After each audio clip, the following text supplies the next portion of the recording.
बोलून दिलं पाहिजे असं नाही, अधिकार आहे सांगण्याचा. फक्त शेवट ज्यावेळेस मी कार्यक्रमाचा करेल त्यावेळेस तुम्हाला खरी माझी भूमिका लक्षात येईल. बरोबर आहे का? भोंगा नावाची कविता साहेब मी लिहिली होती छोटीशी, आणि ती प्रचंड व्हायरल आता सध्या ट्रेंडिंगला आहे.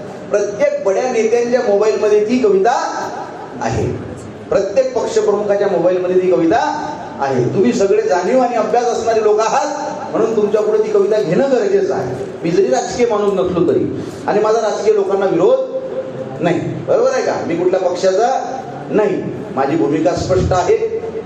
फक्त मोदी तो भोंग्याचा वाद पेटलेला होता, तुम्हाला माहित आहे सगळ्यांना. भोंगे हटाव, कोण हटवायचे? आपणच हटवायचे. कामधंदे सोडायचे, कॉलेज संपले की भोंगे काढायचे. स्टेटमेंट झालं, अलीकडचे पलीकडचे सगळे नेते त्याच्यावर बोलायला लागले. काही गरज होती का? ज्याला त्याला वाटतं कॅमेऱ्याच्या समोर हे सगळे नेते प्रसिद्धीसाठी हपापलेलेच असतात, असं नाही. मला वाक्य पूर्ण करू देतं. काही काही लोक चांगले असतात. तुम्हाला काय झालं? तुम्ही हसले पाहिजे.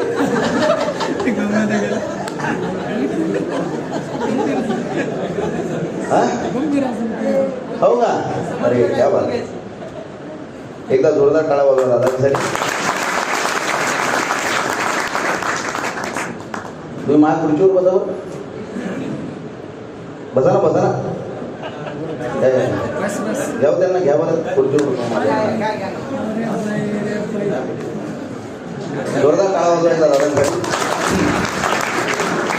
भोंगा नावाची कविता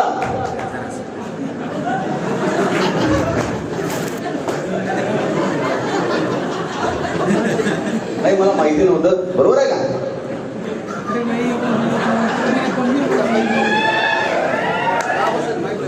होय, क्या बात.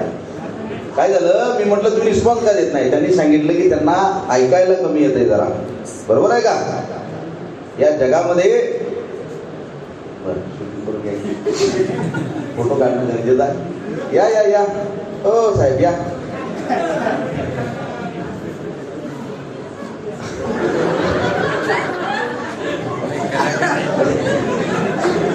मला अजून माझ्या कॉलेजला गेल्यासारखं वाटायला लागला आता. माझं कॉलेज संपून बरेच वर्ष झाले. मला असं वाटायला लागलं कॉलेजमध्ये बसलेला वगैरे काय. मला फार आनंद झाला तुम्हाला सगळ्यांना बघून. असेच पाहिजे सगळी लोक. खरं तर लहानपणापासून मी खेळातला असल्यामुळं माझ्यामध्ये एक न्यूनगंड होता. बरोबर आहे का? माझ्यामध्ये न्यूनगंड असा होता की बा आपण खेड्यातले लोक आहे, आपल्याला कपडे चांगले नाही. बरोबर आहे का? माझी आई ही दुसऱ्याच्या वावरात काम करून मला शिकवलं माझ्या आईनं. बरोबर आहे का? माझे वडील पोस्टमन आहेत. पोस्टमन दिवसभर पत्र वाटणारा माणूस, उन्हातानात पत्र वाटून संध्याकाळी. सेंट्रल गव्हर्नमेंटची सगळ्यात कमी पगाराची नोकरी आहे पोस्टमनची. उन्हातानात पत्र वाटून बाप संध्याकाळी घरी आला की बापाची सेवा करत असताना ज्यावेळेस माझे हात बापाच्या टाचांवर जायचे त्यावेळेस मला आजही माझ्या बापाच्या वेदना दिसत राहतात. त्यामुळं माझा मार्ग कधी चुकत नाही. मी कोणाला घाबरत नाही. राजकीय बिजकीय ही सगळी लोक सगळ्यांवर मी बोलत असतो, प्रत्येक पक्षातल्या प्रत्येक माणसाबद्दल. आणि त्यांना बी माहित आहे की हा माणूस कोणाला घाबरत नाही. याच्या मागे कॉन्फिडन्स कुठला आहे?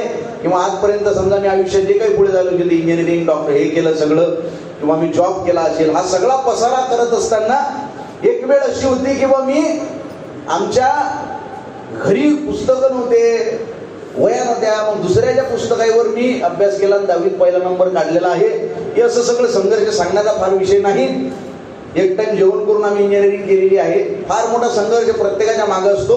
पण हे सगळं करत असताना एक मागच्या महिन्यामध्ये कार्यक्रम झाला पुण्यामध्ये, ज्याला सगळे क्लास 1 क्लास 2 पोस्टची लोक होती. 11 कलेक्टर होते त्या कार्यक्रमाला.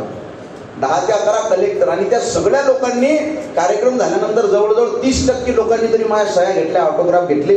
मला एवढा आनंद झाला की एवढी मोठी लोक आहेत आणि ती आपल्या जवळ येतात आणि एवढा आपल्याला आदर देतात एका खेड्यातल्या लेकराला. म्हणून मी तुम्हाला परत एकदा सांगेल, शेवट माणूस कसा दिसतो, माणूस त्याला उंची किती आहे, त्याचा रंग काय आहे, तो दिसायला कसा आहे, याच्यावर त्याचं अस्तित्व ठरत नाही.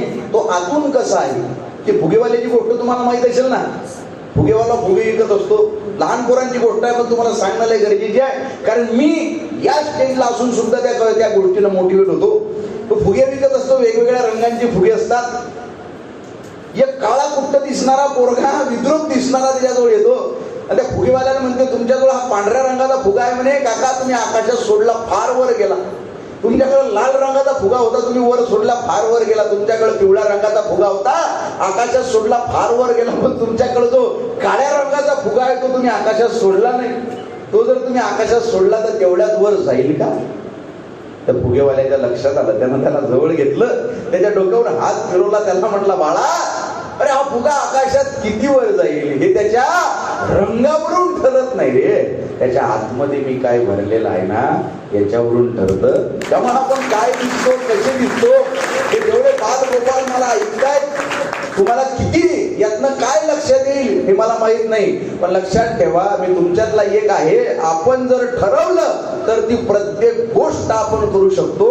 जर निसर्गाने आपल्याला जन्म दिलाय याचा अर्थ आपल्यासाठी काहीतरी वेगळं आणि विशेष कार्य निसर्गानं राखून ठेवलेलं आहे. त्यामुळं कुणीच युजलेस या जगामध्ये काही नाही, ही भावना फक्त मनात ठेवा आणि व्यापक प्रगल्भ अशा आयुष्याकडे आपण वळलो पाहिजे. कॉन्फिडन्स, ज्याला स्वतःचं आयुष्य किंवा स्वतःचे मायबाप आपली परिस्थिती मोटिवेट करू शकत नाही, त्याला या जगातली कुठलीच गोष्ट मोटिवेट करू शकत नाही. म्हणून जेवढी लोक मला सध्या आता ऐकताय, आपण एकच गोष्ट मी तुम्हाला शेवटची सांगेल की प्रत्येक यशाच्या मागं, यशस्वी पुरुषाच्या मागं एक कॉन्फिडन्स नावाची गोष्ट असते. आणि कॉन्फिडन्स हा कुणाच्याही दुकानात भेटत नाही, कुठल्या बाजारात भेटत नाही.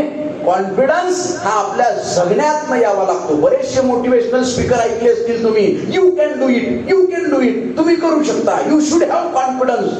अरे पण तो कॉन्फिडन्स आणायचा कुठून?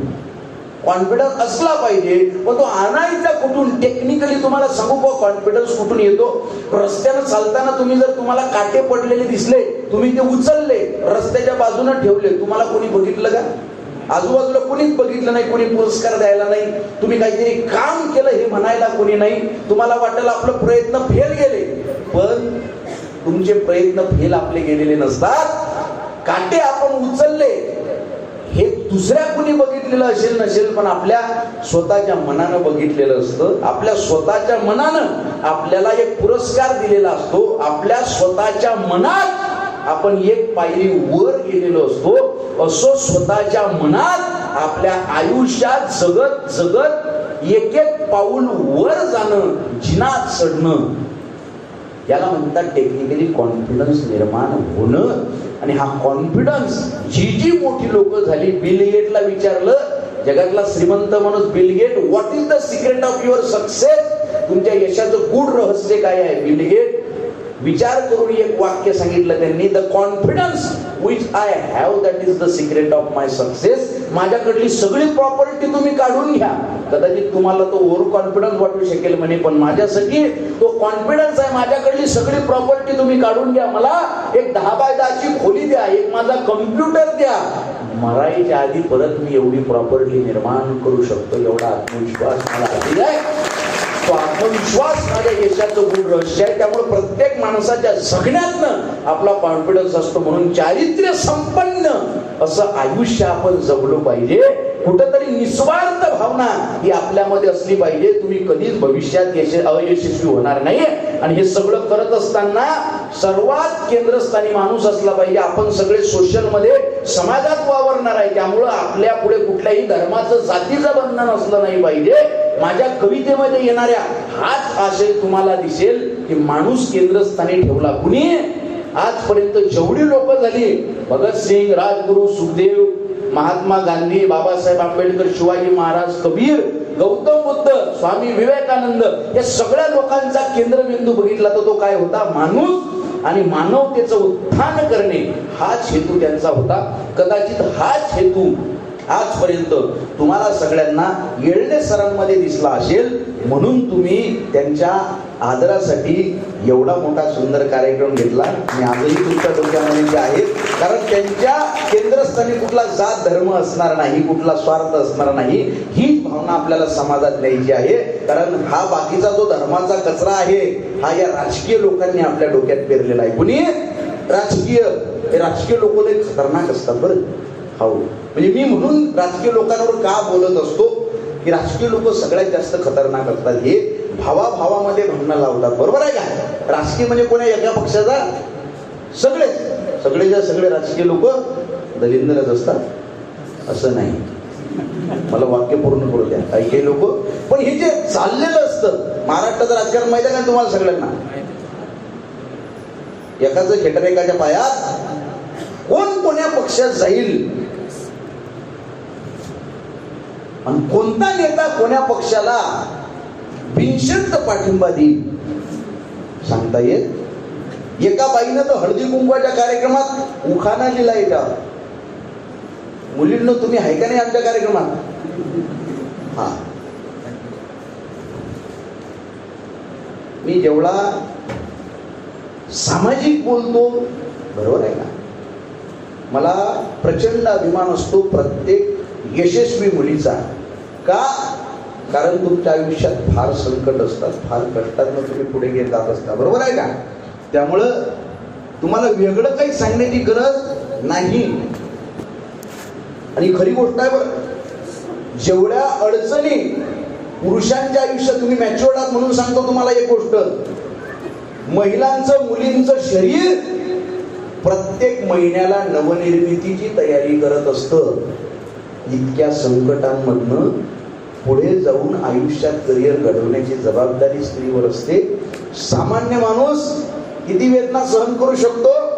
आपल्याला वेदना होतात ना, काटा रुतला की वेदना होतात, त्या मोजता येतात. 47 डेली युनिट इतक्याच वेदना सामान्य माणूस सहन करू शकतो. पण ज्या वेळेस एक स्त्री, एक मुलगी एखाद्या बाळाला जन्म देत असते, त्यावेळेस तिला होणाऱ्या वेदना त्या 57 डेली युनिट इतक्या असतात. म्हणजे सामान्य सहनशक्तीच्या पलीकडे जाऊन एका बाळाला जन्म देणारी स्त्री असते. तुमच्या गावात स्मशानभूमी आहे ना, स्मशानभूमीवर अख्खा माणूस जळतो. काय जळत नाही? माणसाची हाडं, माणसाच्या अस्थी. आणि सायन्स सांगतं, विज्ञान, माणसाच्या हाडांची निर्मिती कशी होते माहित आहे का तुम्हाला? आईच्या गर्भात बाळ असते, आईच्या दुधापासनं बाळाच्या हाडांची निर्मिती होत असते. कशापासनं? आईच्या दुधापासनं बाळाच्या हाडांची निर्मिती होत असते. म्हणजे ती चिता सुद्धा म्हणत असेल, अरे छोटी मोठी प्रत्येक गोष्ट जाणण्याची ताकद माझ्यात आहे, पण आईचं दूध जाणण्याची ताकद अजूनपर्यंत माझ्यात आली नाही. हेच तिचं कर्तृत्व आहे, हेच तिचं. म्हणून आपल्या अवतीभोवती असलेल्या प्रत्येक मुलीला आपण आदर दिला पाहिजे. तिच्या आयुष्यामध्ये फार संकट असतात, सामान्य नसते. बघा, तुमचा भाऊ म्हणून मी तुमच्या बाजूने बोलतोय. तुम्ही टाळा वाजवल्या पाहिजेत म्हणून मी तुम्हाला काय काय करायला लागते बघा. तुमच्या बाजूने कोणी बोलत नाही बरं, हे फक्त गप्पा करतात मोठमोठे वक्ते. स्त्री पुरुष समानता झाली पाहिजे, पण घरची सगळी कामं महिलांनीच केली पाहिजे. मुलगी बाहेर शिकली पाहिजे, पण स्वयंपाक तिनंच केला पाहिजे, भांडे तिनंच घातले पाहिजे. कुठल्या ग्रंथात लिहिलेला आहे स्वयंपाक फक्त बाईनंच केला पाहिजे? आहे का लिहिलेलं? बघा किती बहुत बोलतोय तुमच्या बाजूने. तुमच्यावर लय अन्याय आहे, लहानपणापासून अन्याय आहे. मराठी भाषा शिकत असताना पहिलं पान उघडलं, पहिल्या पानापासून तुमच्यावर अन्याय बोला. हे बघा कुठून शोधून काढलंय. मराठी भाषा शिकत असताना पहिलं पान उघडलं की पहिलंच वाक्य असते, बबन अभ्यास कर, कमल पाणी भर. बबन याला अभ्यास करायला बसून पुस्तकात आहे, तिला पाणी भरायला पाठवलं. रमेश पाटावर बस, कोमल त्याला वाढ.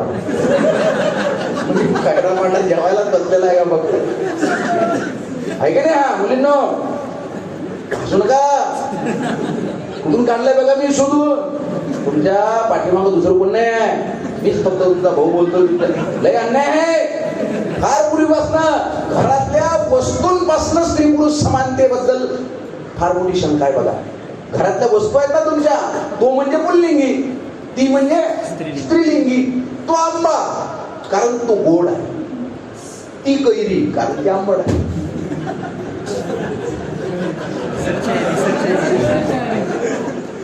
पुढे आहे तो डोंगर किंवा तो पहाड, ती टेकडी. सागर ती नदी, तो नाला ती नाली, तो गाव ती गल्ली, तो रस्ता ती वाट, तो हंडा ती कळशी, तो रांजण ती घागर, तो दरवाजा ती कुंडी, तो फळा ती पाटी, तो खडू ती लेखणी, तो हॉल ती खोली, तो गॅस ती चूल, तो पेन ती रिपीट, तो टेबल ती खुर्ची, तो दरवाजा ती कुंडी, तो पेटारा ती पेटी, तो मोठा आणि आमच्या डोक्यात काही ती छोटी. मग हाच पती 7 जन्म भेटावा म्हणून ती फेऱ्या मारते वळाच्या झाडाला आणि तिचा नवरा शिट्ट्या मारतो तमाशाच्या फडाला.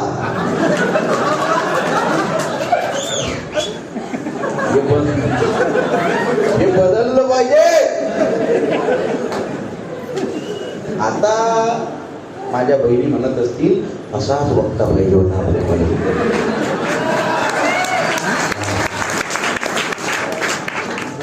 सामान्य आहे का? शेवट सांगतो, आपल्या हृदयावर हात ठेवा सगळेजण. हृदय चालू आहे ना सगळ्यांचं? बंद आहे कोणाचं? हृदय चालू आहे. हे चालू कधी झालं माहिती आहे का तुम्हाला? आईच्या गर्भात बाळ असते का नाही, 7 महिन्याचं होते त्यावेळेस त्याचं हृदय परिपूर्ण डेव्हलप होते. ते चालू करण्याची गरज असते. ते चालू करण्यासाठी आईच्या हृदयाच्या सायनोहेट्रिकल नोड कडनं बाळाच्या हृदयाच्या सायनोहेट्रिकल नोडला एक पल्स म्हणजे एक ठोका दिला जातो. बघा इंजिनिअरिंग कुठं कामी आलंय माझा प्रोजेक्ट होता वायरलेस पेशंट मॉनिटरिंग सिस्टीम. आम्ही सगळे पॅरामीटर पेशंटचे मॉनिटर करायचो घरी बसून मोबाईलवर. हा प्रोजेक्ट होता माझा. त्याच्यात मी त्या दामले सरांना विचारलं. त्यांनी मला सांगितलं की माणसं पोराचं हृदय कसं सेपरेट होते ते मी कुठं काढलंय, भाषणात आणलंय. बघा म्हणजे हे कुठलं शिक्षण वाया जाते का? आईच्या हृदयाच्या सायनोहेट्रिकल नोड कडनं बाळाच्या हृदयाच्या सायनोहेट्रिकल नोडला एक पल्स म्हणजे आपल्या भाषेत एक ठोका दिला जातो. त्यावेळेस ते हृदय चालू होते, परत कधी बंद पडत नाही. ज्या दिवशी ते हृदय बंद पडलं माणूस जिवंत राहत नाही. म्हणजे जरी आमचा जन्म निसर्गानं आईच्या गर्भात दिला असला तरी सुद्धा आम्हाला जगण्यासाठी लागणारा पहिला ठोका आईच्या गर्भातनं उधार घ्यावा लागतो. हेच तुमचं कर्तव्य आहे, हेच तुमचं कर्तृत्व आहे. सून झालं घरदार खोपा राहिला पडून, काळजातली चिमणी बघात चालली उडून. लेकी बाईचं जगण बाहुलीचा खेळ सारा, एक जळणारी वात उजाळते 2 घरा. 9 माहाचा पिंजरा काय मोजावा नोटात, जिता जागता हा जीव वाढविलार पोटात. ऊस होताच रिकामी देव जन्म तोरताना, कोण्या देवाची करणी कसा फूट तोर पान्हा. झाला भोगला नरक बाई बाळंतीण झाली. एका कार्यक्रमात एका आजीनं माझा ऑटोग्राफ घेतला. म्हणे बाळा मलाही दे रे म्हणे एक सही. म्हटलं आजी बऱ्याचशा कविता मी सादर केल्या, या कवितेतच काय आहे? या कवितेवर तिनं ऑटोग्राफ नाही म्हणे बाळा काही कविता तुझ्या बऱ्याचशा आवडल्या मला, पण या कवितेत काही भावना अशा आहेत म्हणे ज्या लिहिण्यासाठी जन्मच बाईचा पाहिजे. ती बाई आई होणं गरजेची आहे. तू बाई नाहीस, आई नाहीस. या भावना तुझ्या कवितेत आल्या कुठून? त्या आजीनं जो माझा ऑटोग्राफ घेतला तो माझ्यासाठी 100 पुरस्कारांपेक्षा श्रेष्ठ आहे. मी तो जपून ठेवलेला आहे. त्या ओळी तुमच्यापर्यंत पोहोचतात का बघा.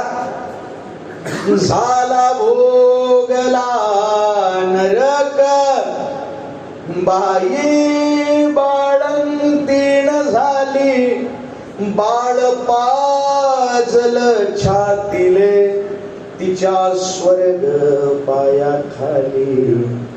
थोर नावाचा वारस एक डोक्यावरती साज पोरवंशाचा दिवा लेक घराण्याची लाज लेक माहेर सोडते लेक सासरी नांदते जिंदगी भर बाईच मन माहेरी राहते जिथे कोवळ्या कळ्यांचा आज लिलाव चालतो संस्कृतीच्या मंदिराचा बघा कळस हालतो रंगले ओठ गाल लाल बघा तापविली नार आत्म्या विण देहांचा कसा भरला बाजार तानाजी गडात चढला बाजी खिंडीत लढला इतिहास हो मर्दांचा सैताना शिर भिडला पण झाशीच्या राणीचा कसा विसर पडला पण सावित्री माईचा कसा विसर पडला थोर जिजा माते पोटी राजा शिवाजी घडला थोर जिजा माते पोटी राजा शिवाजी घडला राजा शिवाजी घडला भोंगा वाजलाय भोंगा क्या बात आहे संवेदनशील सुद्धा आहेत आणि जिंदादिल सुद्धा आहेत तुम्ही सगळे माझे मित्र झालेले आहात बरं का आता हो असे मित्र मला फार गरजेचे असतात भोंगा वाजलाय भोंगा वाजलाय भोंगा वाजलाय वाजलाय वाजलाय नेता गाजलाय वाव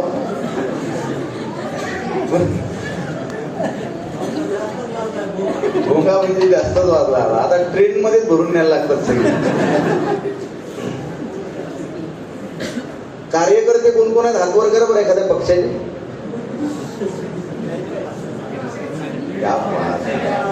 हा हात खाली करायचा नाही कार्यकर्ता एक अत्यंत प्रामाणिक माणूस असतो निरागस माणूस असतो त्याला वाटतं पक्षाची जबाबदारी माझ्याच खात्यावर आहे आणि तिसऱ्या दिवशी त्याला कळतं नेता कोण्या पक्षात गेला त्याच्यामुळे मी बोलत असतो मी मगाशी मुलींवर बोलायला जे लागलो तुम्ही अपडेट आहे ना राजकारणाबद्दल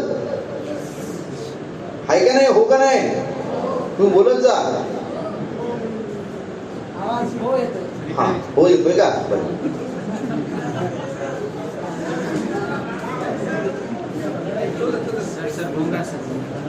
डायरेक्ट मैत्री घेऊ का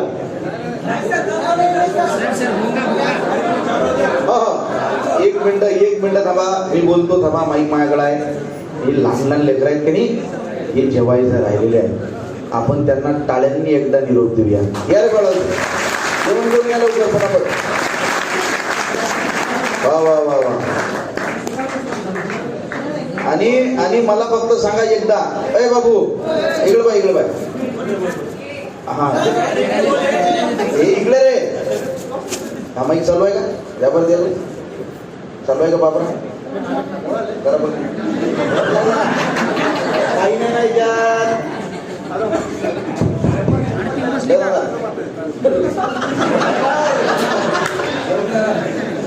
काही नाही त्याच्यात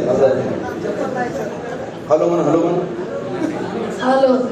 असं इकडे पाहिजे झालं इकडे पाहिजे इकडे पब्लिककडे पा काय नाव सांगतो आर्यन आणि आयुष्यात तुला काय व्हायचं आहे हे सांग सगळ्यांना आम्हाला क्रिकेटर